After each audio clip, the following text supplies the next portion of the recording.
In September 2018, the Trump administration imposed nearly $80 billion worth of new taxes to the American consumers through their decision to levy hefty tariffs on thousands of foreign goods. The strategy behind this economic decision, the administration argued, was to bolster consumption of national goods and protect the American industries from what many saw as unfair competition from foreign entities, from China to Mexico to the EU.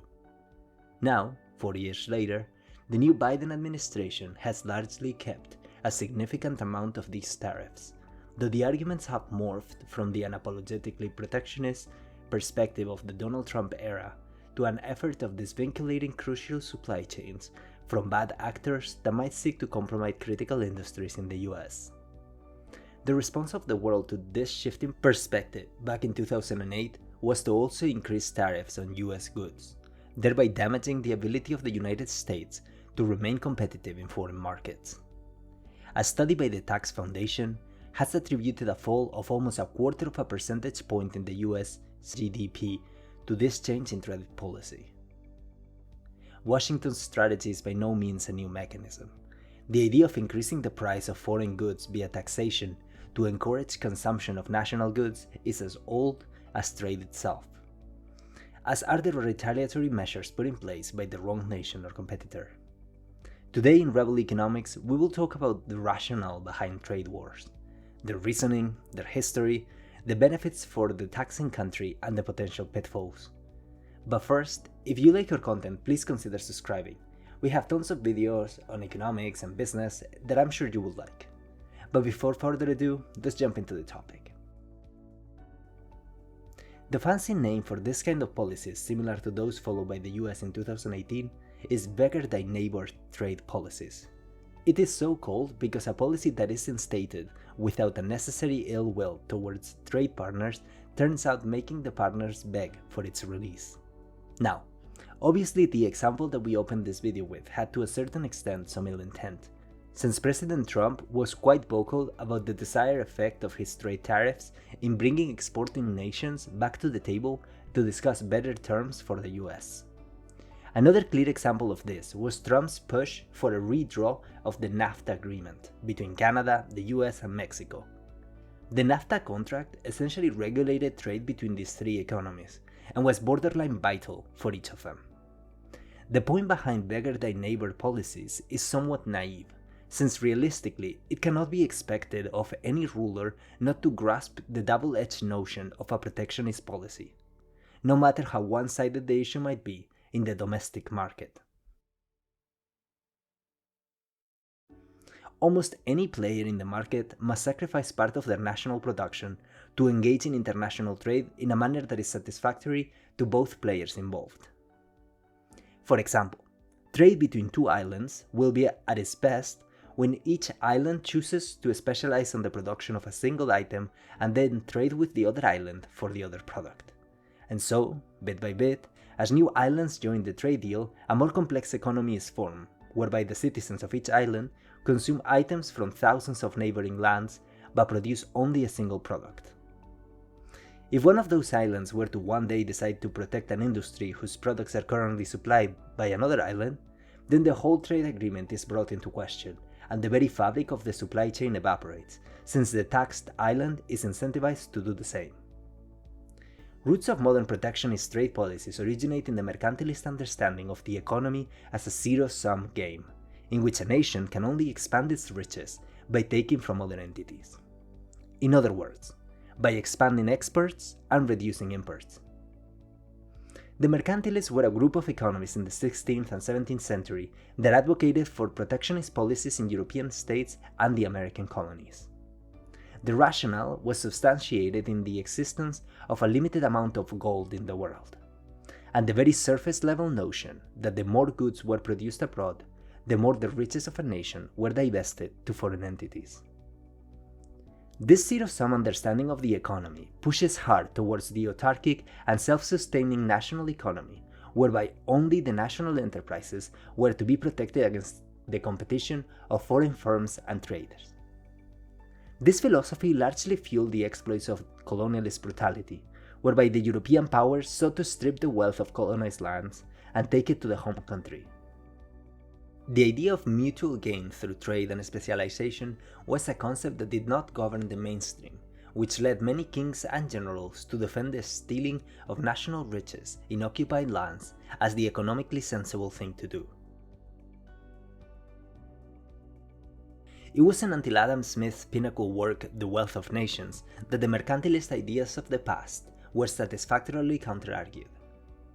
Adam Smith advocated for specialization and trade among entities, be them companies within a nation or international trade.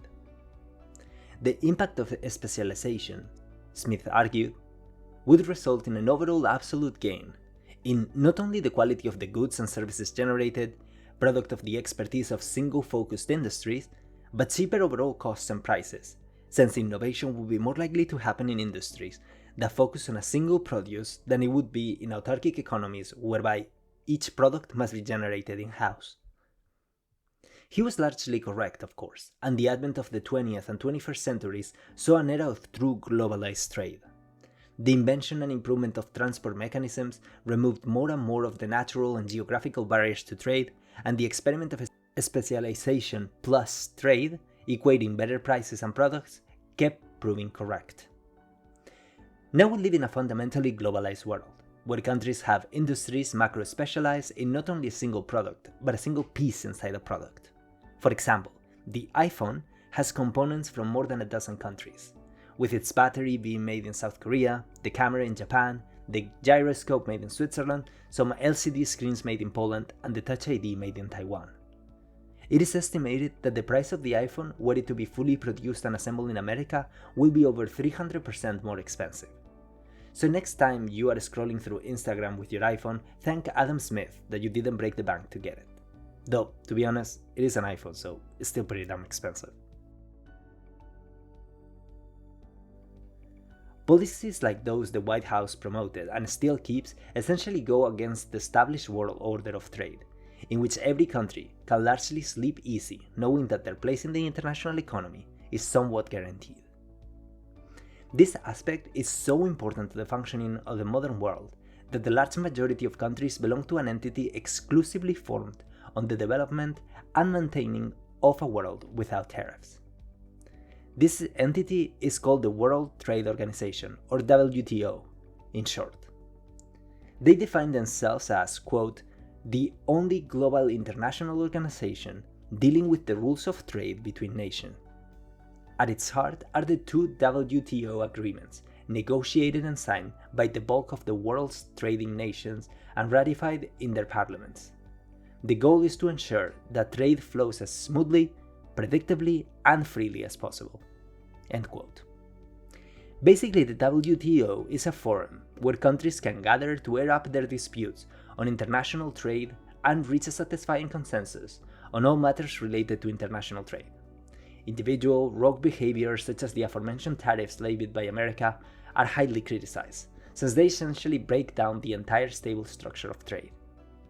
Trade wars are therefore not only damaging to the countries involved in the dispute, since they lose out on all of the benefits to be derived from specialization, but also for the complete framework of international trade that underlies the macroeconomic world order.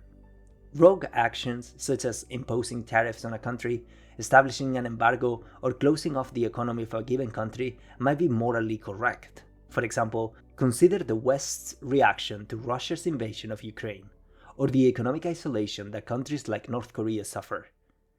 But they always throw a wrench into the functioning of mechanisms that are infinitely complex, and whose whole picture very few have. For example, the Russian isolation due to the restarting of a war against Ukraine seems morally sound from the West's perspective, but certain countries, like Germany, are now in a very complicated situation. Many German supply lines run through the very core of Russian territory, first and foremost, their gas products and oil supply. Russia is, of course, highly incentivized to respond in kind to the West's desertion of their economy, which leaves Germany's economy incredibly compromised, since they are far from energy independent and are therefore likely to not be able to supply parts of the country this coming winter. Trade wars are complex and multifaceted because the world in which we live is complex and multifaceted. the evolution of our understanding of tariffs and trade is, to a large degree, the evolution of our understanding of capitalism itself, from the zero-sum game that the mercantilists were playing, to a Smith's assessment on specialization, to the globalized supply chains of the modern era. Thank you for watching Rebel Economics. We hope that you enjoyed today's video. If you did, please leave a like and consider subscribing. And if you're in the mood for more content on economics, check our video on the crazy economics of dictatorships and what would happen if all salaries were public. Thank you again, and I will see you in the next one.